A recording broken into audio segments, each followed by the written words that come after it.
so that we can get from here, so that we can get to the line here for questioning. That one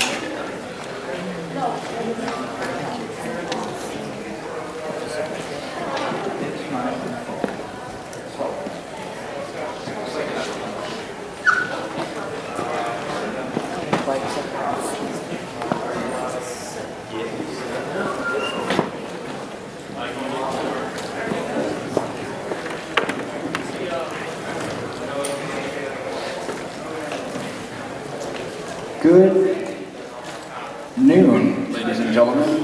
How are you doing today? Pretty good. Is everyone excited, enjoying their day? Yes. Doing lots of whatever it is you all do. So we have a Q&A panel today with Mr. Ian Corlett. Let's have a round of applause for him.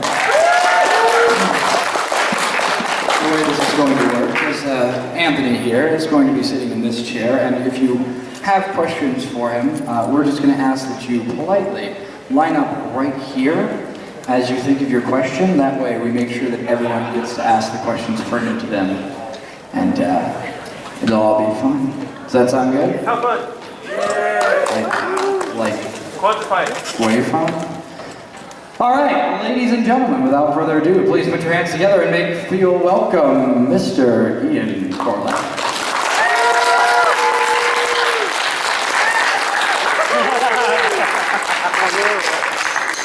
Well, they were backstage, and I thought, why let them go to waste? They do make holding a microphone a little difficult. So, Mr. Bieber, you're gonna have to go. Kitty cat? Sorry. Well, maybe I'll keep the kitty cat. And anything that I'm uncomfortable answering, I will refer to the kitty cat. So, hey, thanks very much for coming. I am really here because I am Claire Corlett's dad. But I know why you're here, because very likely you are fans of other things that I've done besides my one singular episode of My Little Pony, which was the best episode ever. Silver Shill. Wasn't he awesome?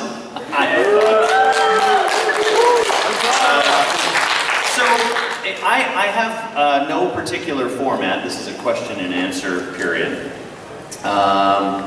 Maybe I will start, though, by actually, I'm going to make myself comfortable. So, I'm just going to lay down. And we'll conduct it this way. None of you are old enough to remember Perry Como, are you?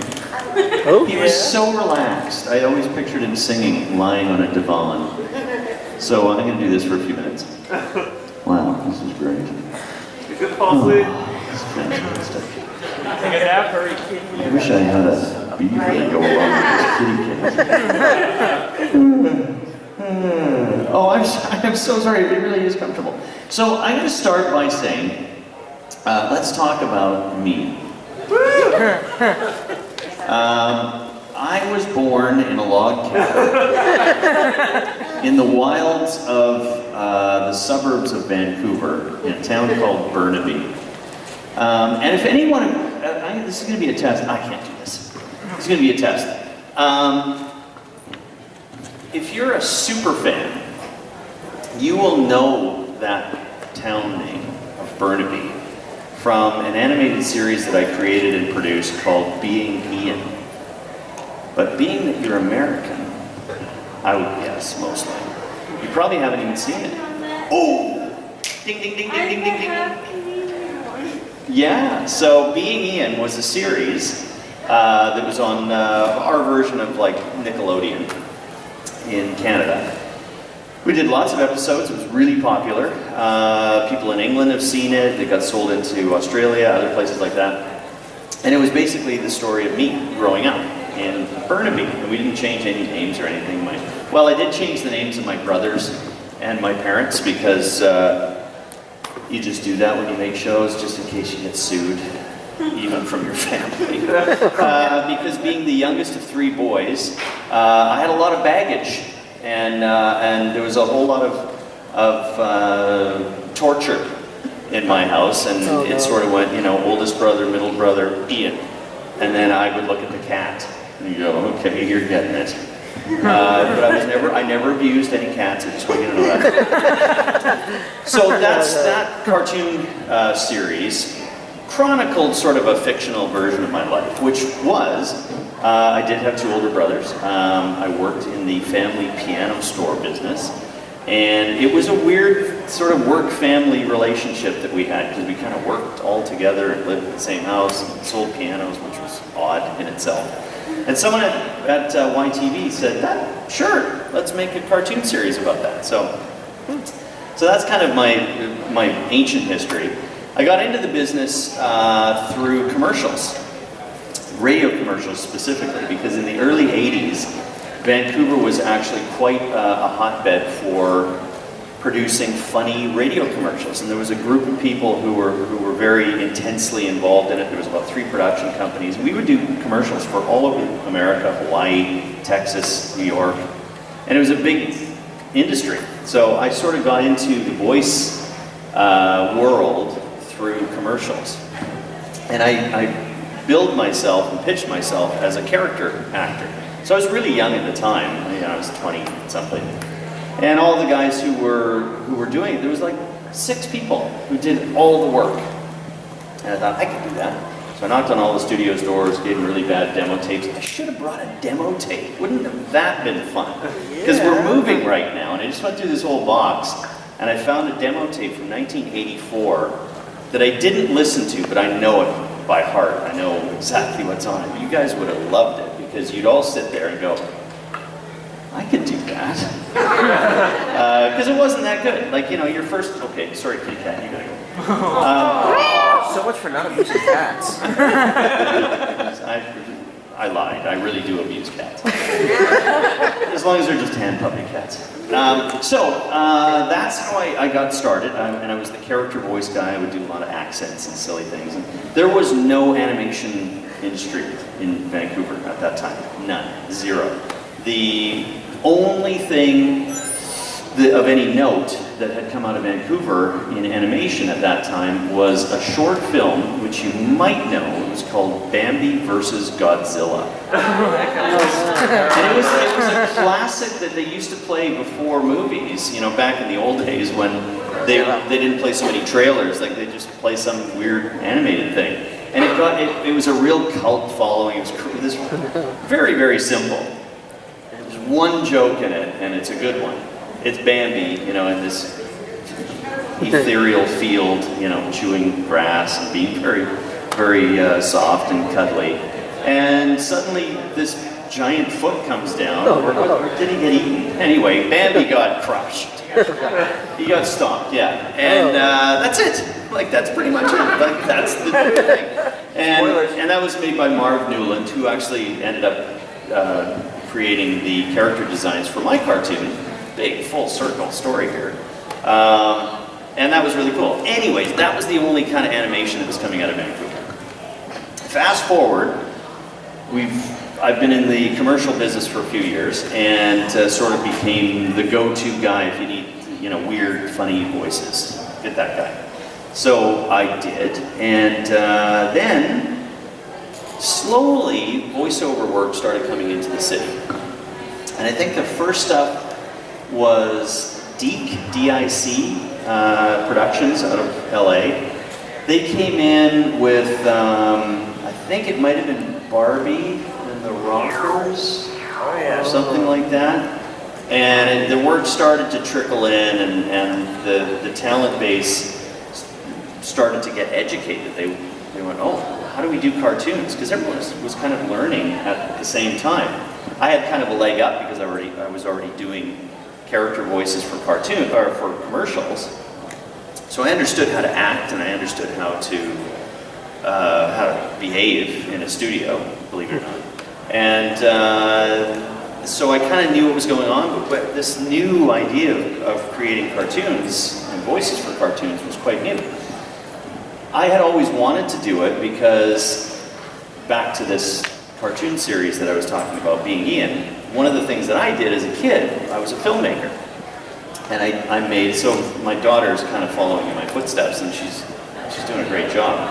My thing though was animation. I would do stop motion, I would do rudimentary kind of rotoscoping and hand-drawn stuff. I wasn't all that good at it, but it was funny. The stuff I did was funny, and I would win film festivals. So I always had this interest in film. I would do voices for my own films, and it was always deep inside me. But living in Vancouver, I was kind of like, well, what do I do with this? Do I have to move to LA or something? Which seemed like just a daunting, like, as a Canadian moving to the US, it's very difficult. That was just not in the equation. So, my background is filmmaker, really, really into animation. I was a Walt Disney geek before being a Walt Disney fan today is like, man, so. Back then, Disney was not cool. They were making really bad live action movies, and every few years it would be an animated movie. And back before videotape, you would wait for 7 years for an old Disney film to get re-released back in the theater. That's how exciting it was. Like, oh, I get to see Pinocchio. Because you couldn't just pop in a DVD or something and watch it. Anyway, I'm rambling. I'm just telling you my history. So I was really into films. I was really into animation. I never had as my career goal that I was going to be a voice actor, but it was definitely part of what I did, and I knew I'm going to do something in this world, whatever that might be. And then the opportunities came up through commercials, and then through the animation work that started to come to Vancouver, and it sort of came to me, so I didn't have to move to LA, I didn't have to do any of that stuff. Although it's still very, very hard work to get the jobs. And then, in the early 90s, some of the shows that a lot of you guys I know are fans of started to happen, which was the anime stuff. Dragon Ball Z, I'm sure you're familiar with that. And then a little later on, Mega Man came up, and I voiced the little blue devil. And on and on and on and on and on. So that's kind of my brief career history. I've left lots out, but there's lots more to tell. And I think I'll probably now open it up to the floor. Well, if you have any questions for Ian, please come and form a line over here. If you have any questions, please form a line down here. You can ask the one and only Ian himself. Thank you, everyone. Yeah, the first part of a Q&A is the Q. So you gotta help me. Much later, A. Hi. Any advice on going into voice acting? Because that's one of the things I would actually like to do. My biggest words of advice when it comes to voice acting is learn how to act. A lot of people come at it sort of the opposite. They can, hey, listen to me, I can do a funny voice. Hey, I can imitate so-and-so, I can do this, I can do that. And that's definitely a valuable skill, but you gotta know how to act. So that means take any kind of acting classes you can. If you're living somewhere like this, there might not be as many of them, but they are available. Get into theater programs in your schools. Learn how to act. Then translate that into voice acting specifically, because it's all about lifting that those words off of the page and making it live, not the voice. Of course, the voice has a lot to do with it, but the very, very basic building block is learning how to act. So that's my number one piece of advice. You're welcome. Hello. Hello there. I just wanted to ask, what has been your favorite role, and what has been the hardest to perform? My favorite role, and then the hardest to perform? My favorite role, well, I have a lot of favorites. It's a bit like asking, you know, who's your favorite kid? Which is Philip, my son. So that's not that hard to answer. Because that was for her. Anyway, That would have been and funny if you heard it. please, you know I'm kidding. I just want to make sure. Too late. Anyway, I have favorite roles from eras.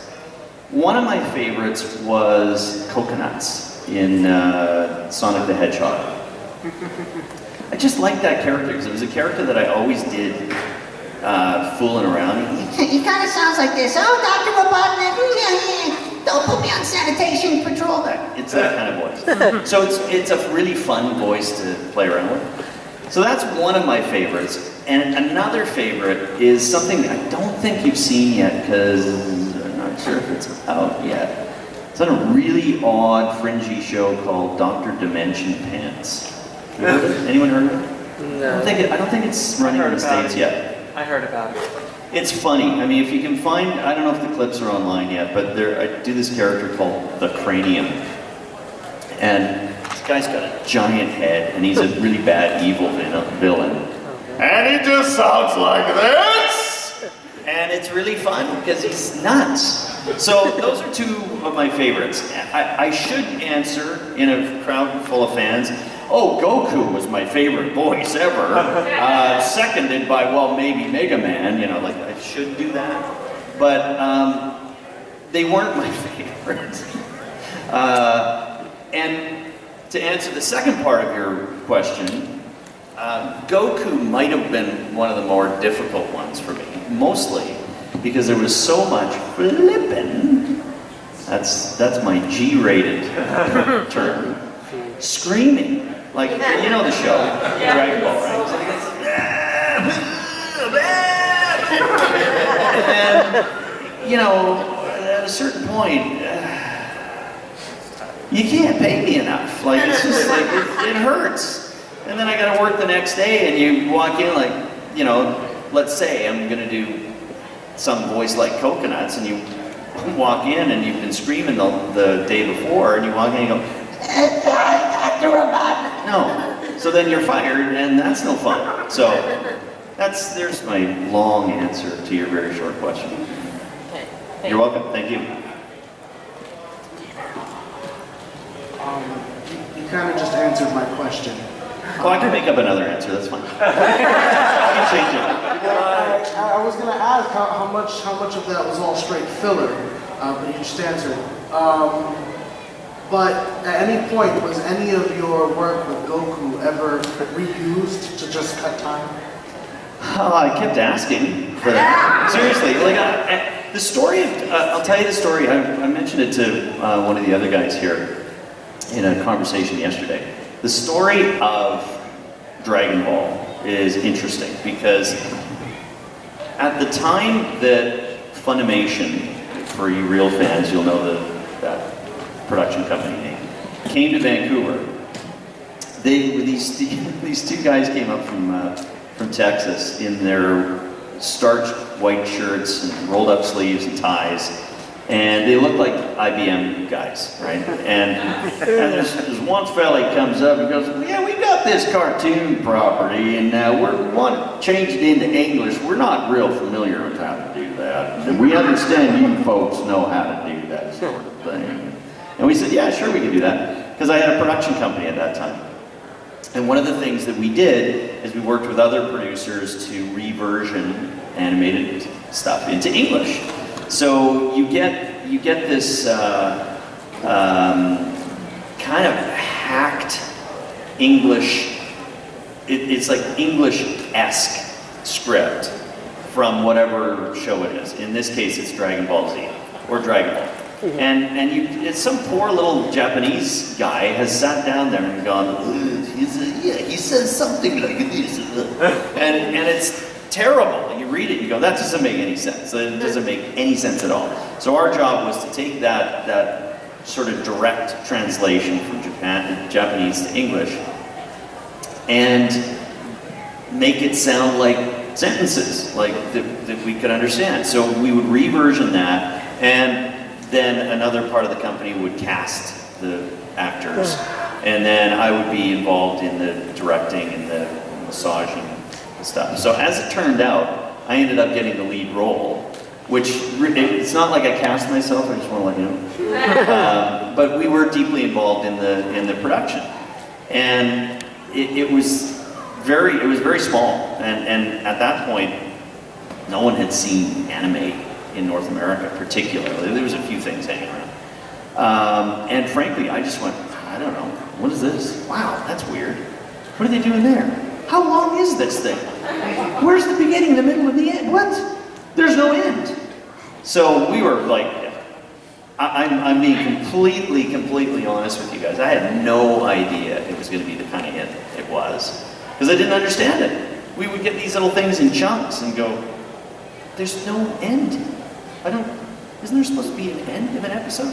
Just kind of went on, and well, you know, right? It's awesome. It's really good. And I just didn't. It just right past me.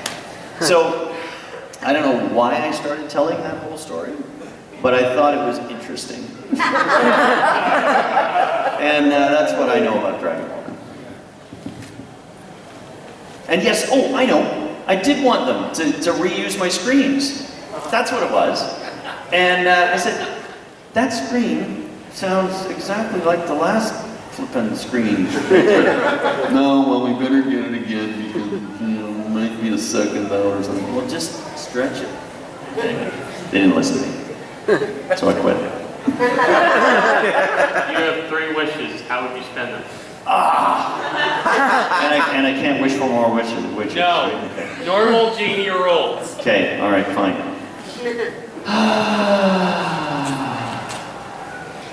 Money? I wish I could direct A movie? a feature film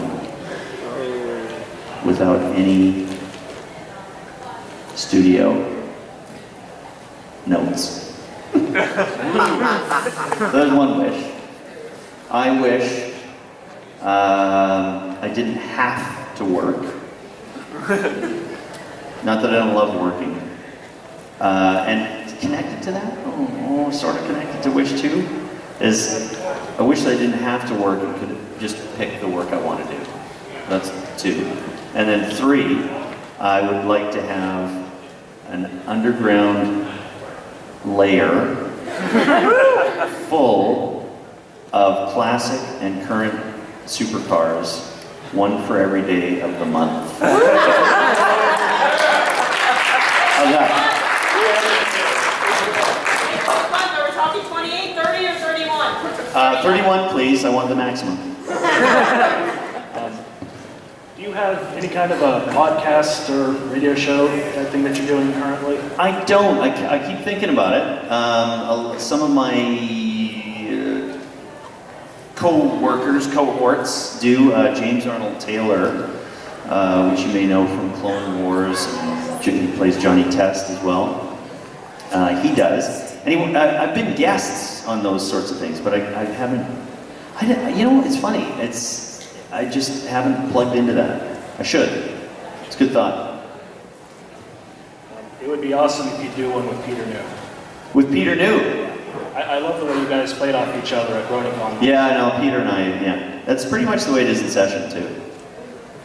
Just so you know. Thank you.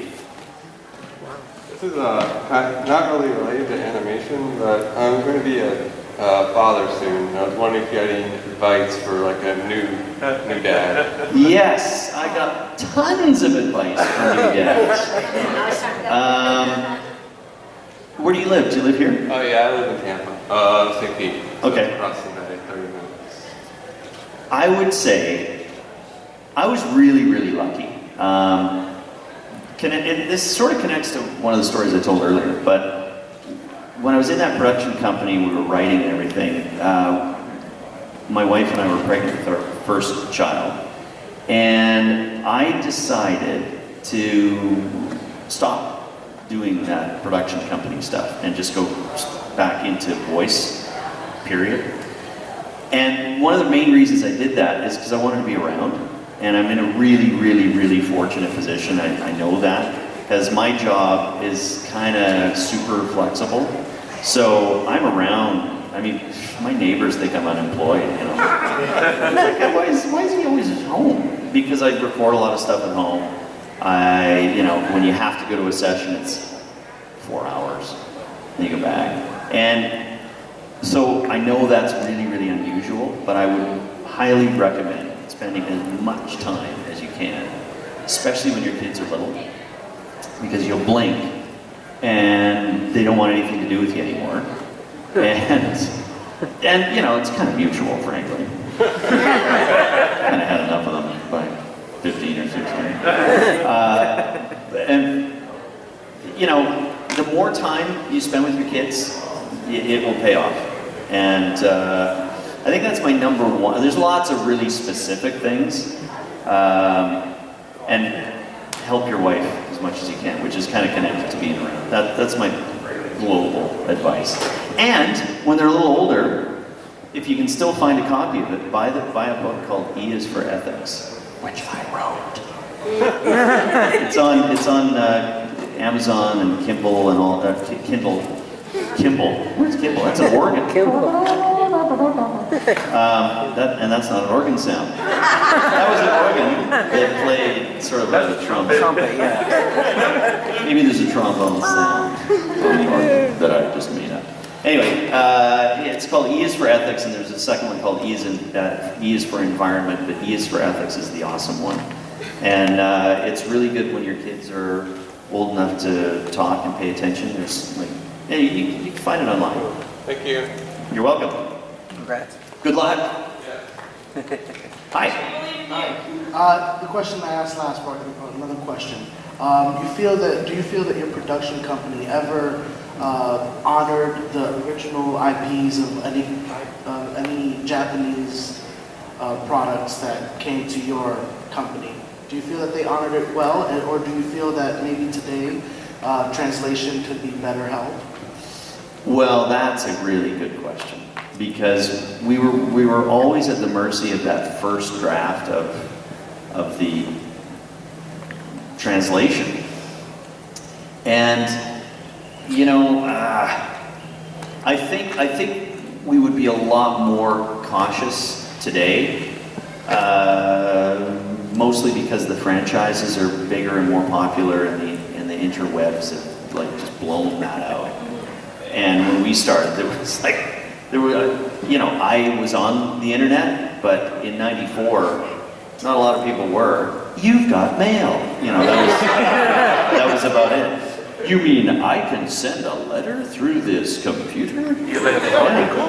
So, it's a very different world today, and I don't know if we actually honored it. Our job description was, please make this not suck. And we tried to make it not suck. But I'll tell you what, there were weird things, dude. We would see things, and if you guys are super fans, you've probably seen the Japanese stuff anyway, and it's not going to be a big surprise to you, but there was scenes where I walked into an editing room one day, and I went, what are we supposed to do with that? And it was some girl I'm going to try and clean this up. She had fallen off a cliff, and there was a branch. It was like this giant cartoon cliff. Like that. Anyway, so she falls down. the camera. He's a Foley artist. Stop it.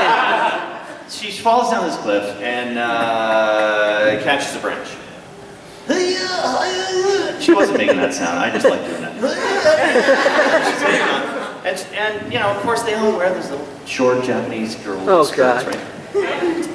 And the shot is like this, and suddenly these golden stars appear under her,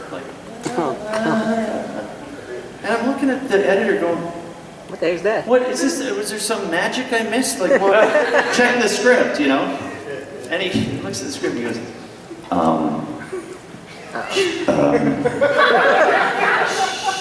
she's peeing. And I'm what?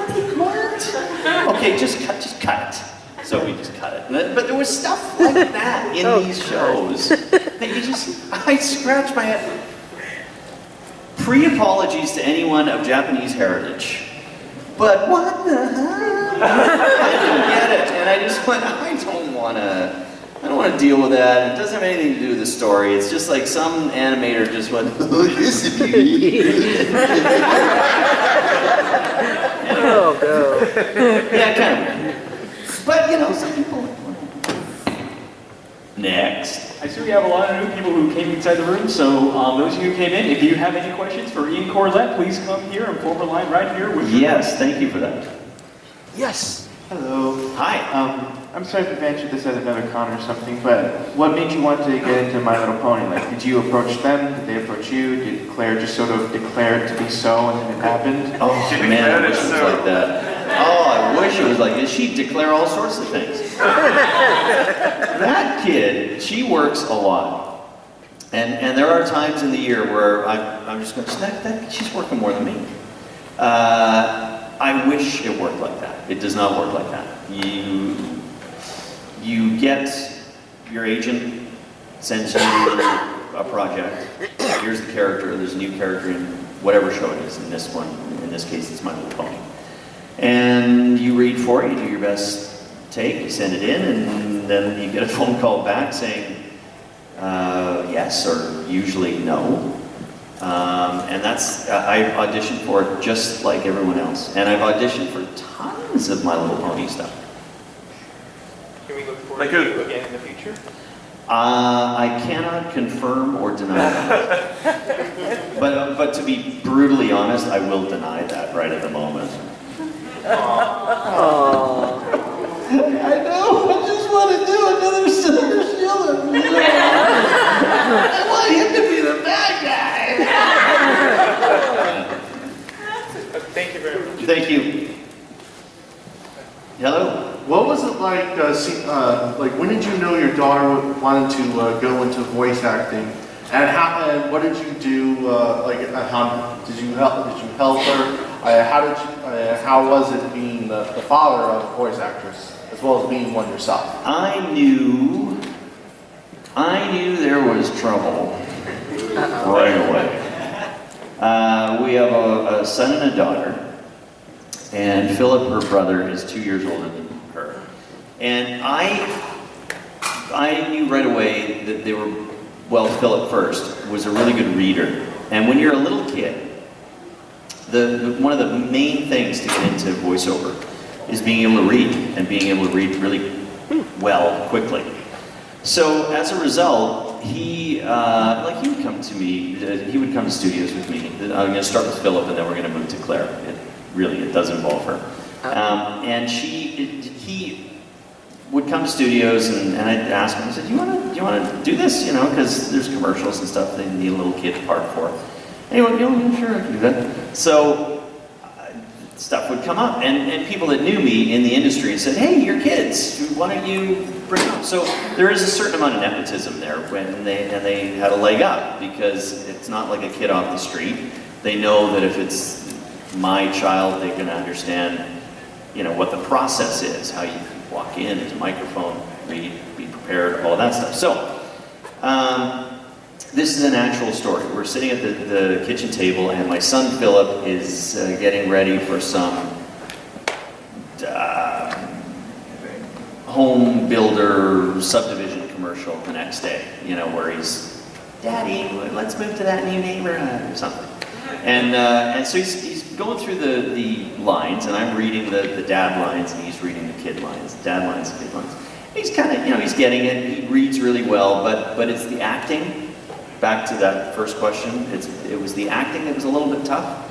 So he knew how to read it flawlessly, but it was the inflections and stuff that he needed to work on. So a little snippet is sitting over there. That would be Claire. And he's working at it. I said, okay, I think we've gotten this good. You'll be fine for tomorrow. And then Claire goes, anytime. And she could hardly read then, you know, because she's 2 years behind him. And she stands where he was standing and just nails it. Like, she just gets it. She gets the lyrical quality of what a sentence should sound like. Uh-oh. And I went, oh, wow, okay. Interesting. So I knew that she just got it. My son had to work at it, but was good. But she just naturally has it. Now, interesting sort of point here, and this is really this is beyond your question, but we all worked on a show called, and continue to work on a show called Dinosaur Train. You know that show? PBS, preschool. So we all got cast in that. My son played Buddy, the little Tyrannosaur, and or T-Rex, and Claire is Tiny, and I'm the conductor. Ooh, come on, kids! Hello, Pteranodon family, come on! And it was really weird every day going into work with my two kids. Like, just it wasn't take your daughter to work day. It was like we're all going into work day. So that was really fun. So Philip had a short but very good career in voiceover as well until his voice changed. And then he was no longer that cute little blonde kid that could read. He was that kid who didn't really love acting anyway, and so he retired. And just, I'll give you another little personal thing, and this has nothing to do with you know, Claire being a voice actor, because she is a natural. She's really good. She's not here, is she? Because I don't want her. Good. She hears this stuff, she goes, oh yeah, I'm the best. So I'll just keep it between us. Anyway, she is really good. She's like excellent. And where she excels at that, both my kids play music as well. She plays piano, she sings and stuff. She's not a natural, right? It's the opposite of what I was telling you with my son.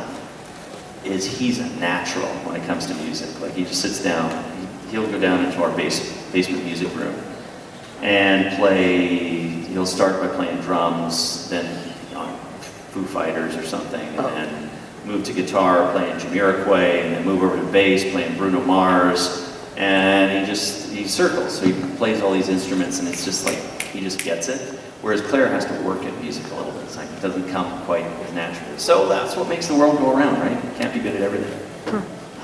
That was sort of a parenting thing and a Claire thing. Anyway, that's my opinion of that. Do you have another question? Who makes more, you or her? Well, depends on what day of the week. Now, I'll tell you, there are, if we went daily, there are, I can say this, there are days she's made way more than me. Saturday. Yeah. But I cannot answer that question. It's all right. Thank you. Next. Hello, one back again. Hi. I was just wondering, because I'm thinking about becoming a voice actor.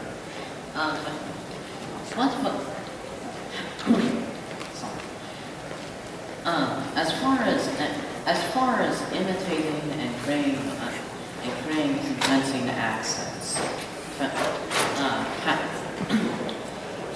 how difficult would you say it was? It's one of the most difficult things to do. And again, it comes down to natural ability. You know if you have the natural ability to do accents and characters. And then it's refining that. So you take that lump of clay that you go, I think I can talk like that if I want to. If you're pretty good, you'll get better. If your English accent is more like, oh, I can talk like that if I want to, like, then you go, maybe try something else. So especially with acting, you got to be brutally honest with yourself, because someone else will be, and then it hurts more. Well, speaking of which, second question, I'd like you to be as honest as possible with my Tibetan accents. Deep British. Well, how are you? It's been a long time. Was that good, bad, awful, worst thing you've It was very breathy. That was a very breathy English accent. Well, I'm basically eating the microphone, so. Yeah, so first thing is don't be afraid of the mic. But I would say, in comparison to your normal voice, it's actually very good. But that's a sliding scale. So it's not professional by any means, but keep working at it. Thank you. Okay. Here we go. Hi. Well, look, it's a crazy question time. Sure. Okay. Here we go. Wait, get this focus there. Oh, wait, You're yeah. fine. Okay, sir. In the case of a zombie apocalypse, what is your zombie plan? My zombie plan? Yeah, what's your zombie plan? What's going to happen if zombies attack? What are you going to do? Jeez. Okay. Well, clearly, I do not have one. Because it's taken me this long to think of one, so I'm probably dead already. God, you'll be the first to go. Sacrifice. Well, I'll say this, and everyone that knows me knows this about me. My plan is just to be aware. Because every time I sit in a restaurant or sit down somewhere, I do sit strategically. So maybe something deep inside me is warning me about that zombie apocalypse. He's got a sixth sense. And I will just want to get away because I'm already situated. Like I know where every exit is here. But if I was in a restaurant, it's like, and I'm not kidding about this. And if no one here knows me, but if my family were here, they'd be going, oh, yeah, that's his problem.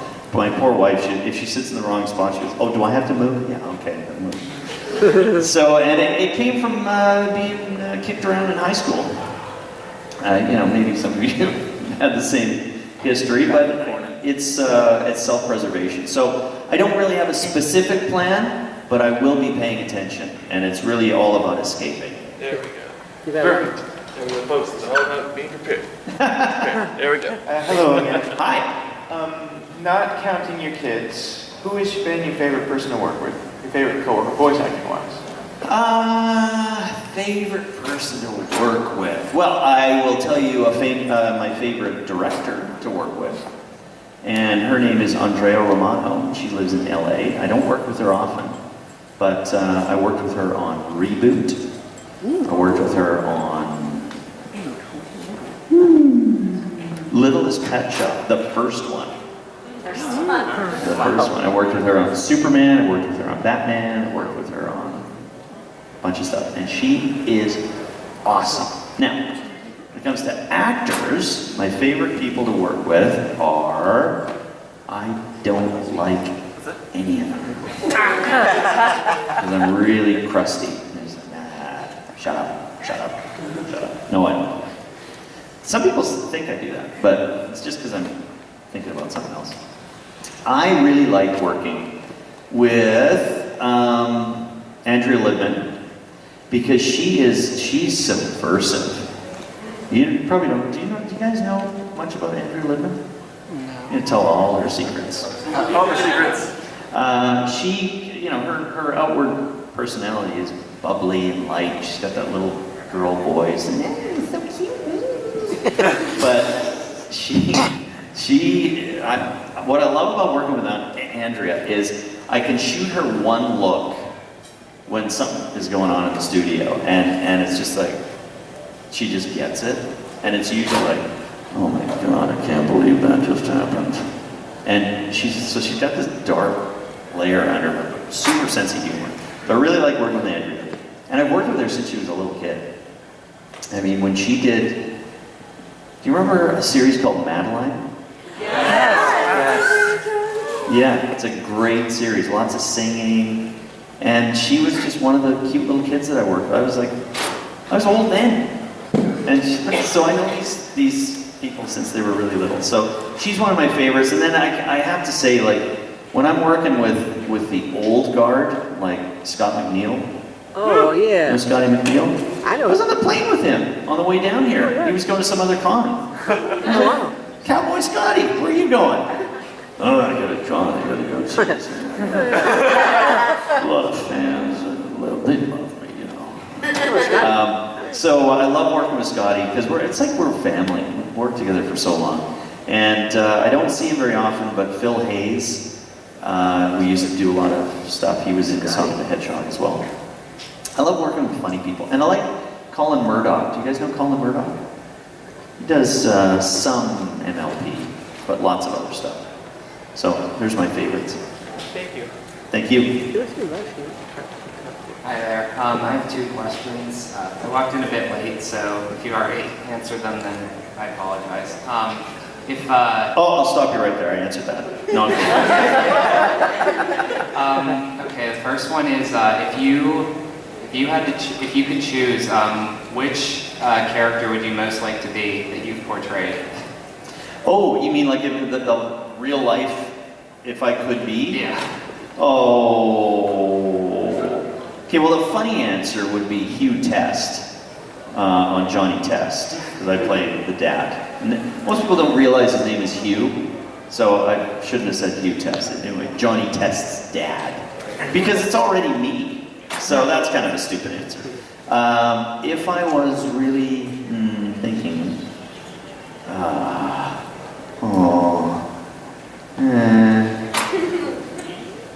gee. Wow, you really got me. I've never even thought about that.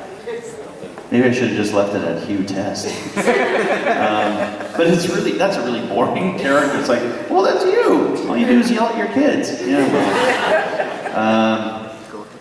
Man. I'll think about that. It'll pop into my head. And if I'm answering another question and I just go, coconuts! You'll know it's to answer your question. Okay. So I'll be thinking about it. Did you get a second question, right? Yeah, and the other one, I was just curious, have you ever met Sean Schemmel, the other voice of Goku? No, I haven't. There's people online who love to stir stuff up. It's like, whoa, yeah, Sean's better than me. No, I like you, Sean. Oh, Peter Clemens is the best. Oh, no, Peter sucks. Like, get over it, you know? It's like, I'm sure he's great. I've never met him, though. Oh, okay. All right. And I have no personal. Put them up. Hello. Hi. Can you do the Goku impersonation? You mean, let's see, what character is that? Goku. What show is that from? Dragon Ball? Oh, I know, like like that?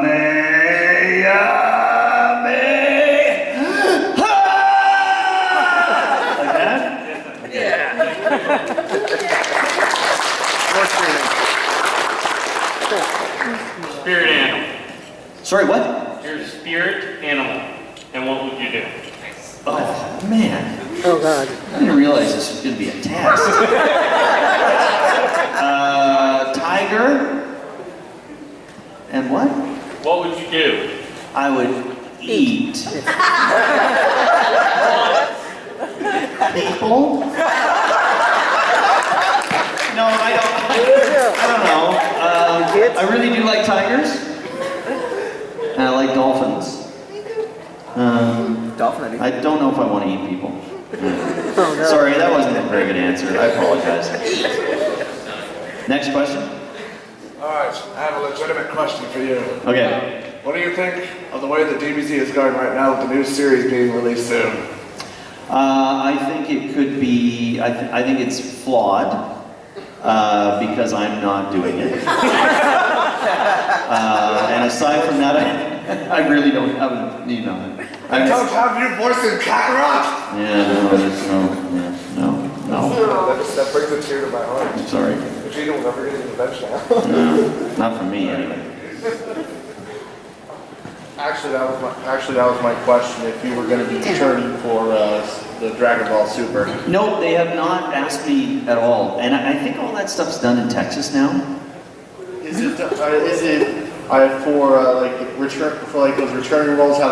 How you always see like they try to get like the old actors back in. Sometimes. Are they able to do that like through like contracts? I remember hearing about how like certain groups are like parts of different unions and they can't, I guess, get other voice actors in different groups. Well, yeah, I guess. I'm sorry. No, it's kind of, it's probably simpler than that, and it comes down to money. So if a production company in Texas is doing it, they just go, this is where we're doing it. I'm not spending no more money. I think that's really more the action that's going on. I see, yeah. Thank you. Okay. Hi. Hello, Mr. Corlett. My name is Andrew. I have a question. Have you ever met Mr. John Delancey before, or... Mr. Who? John Delancey. Oh, before last night? No. And sorry, there was a second? Are you working in any future animation or anime? I don't know if this question has been already. I'm in upcoming shows that I can't, most of them they tell you can't talk about, unfortunately. But I can say I am doing a bunch of supplementary voices in a very grown-up feature made by a very famous comedian who has roots to Vancouver. And that's all I can tell you. And that's upcoming, so probably in a year from now. And it'll make a lot of waves. It's a pretty outrageous movie. Yeah. You're welcome. Mr. Corlett, I'm James. Hi, James. It's actually a pleasure to meet you, sir. Now, of the many things that you have done in the world of voice acting, what do you think would have been one of the most obscure cartoons you've ever done? Now, I only say this because I found myself watching Pocket Dragon Adventures again, after realizing that you did that one. Yes. Yeah, that's pretty obscure. I just want to know as to what was the most obscure cartoon you ever did? It's probably so obscure I can't remember it. There's a lot. I'm trying to think. What was? I did this weird one about two twins. It wasn't the Crap Twins, was it? It was the Cramp Twins. That's pretty obscure. Holy cow, you're like a...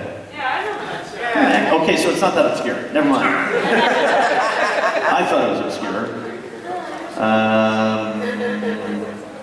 Okay, well, this is not obscure, but it is, if you're Americans, Yvonne of the Yukon. See? I mean, I understand. One of my other hobbies is studying animation history. Well, one of my specialties is syndicated cartoons. Well, look up Yvonne of the Yukon, because that was sold internationally. It's a Canadian show.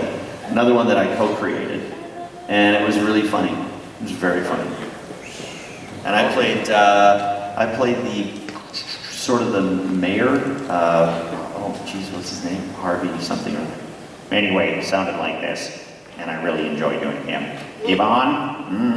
The premise was it's a really stupid premise. The premise was this really bad French explorer in the 1500s was sailing away trying to find some new land for France, and got off course, went to the North Pole, got flash frozen for 300 years, and or 500 years, and got thawed out by a husky up in the tundra peeing on this piece of ice. And Yvonne rehydrates from this husky's urine and is like, hey, where am I? And he kept thinking that King Louis was, he was answering to King Louis, and he's really in this backwater little northern town with a bunch of people who went, what is that? And it was a pretty funny show. I'm sure there's stuff online. Yvonne, Y-V-O-N of the Yukon. Obscurity. I always want to see Vancouver though. But anyway, thank you for your time, sir. Thanks. Hello. Hello. Quick question. As far as My Little Pony, was it more, you got your daughter into it, or did she get you into it? And what was the original impression upon her recording? It's a good show, or just do your best. Well, My Little Pony again. It was the standard audition process. Of course, we knew about the brand. We had no idea that there was this new iteration of it that was like really new. And a lot of these things, you know, let's face it, cartoons that are based on toys often are not great. You know, they're big giant commercials. So it's the rare one, like this one turned out to be, that was really, really good. And so going into it, you know, it's not like we knew that it was going to be as special as it is, but we wholeheartely, you know, like, go do it. It's going to be great. It's going to be fantastic. But I obviously encouraged her to go into voice acting, especially voice acting. Not specifically My Little Pony, but in general, because voice acting doesn't, especially with a little girl, it doesn't mess with your brain, and it's not about your appearance or how you look, or because I mean, look at me. For goodness sakes, I could. Hey, yeah, I want to be on TV. I want to be in movies. No, you don't. There isn't that weird. As I said, especially with girls, you know, when they're looking at an audition, but I don't know, her ears are kind of big, and her nose is a little bit that way. I don't like her hair. You know, for a little girl, hearing that kind of stuff, it's like, it's crazy.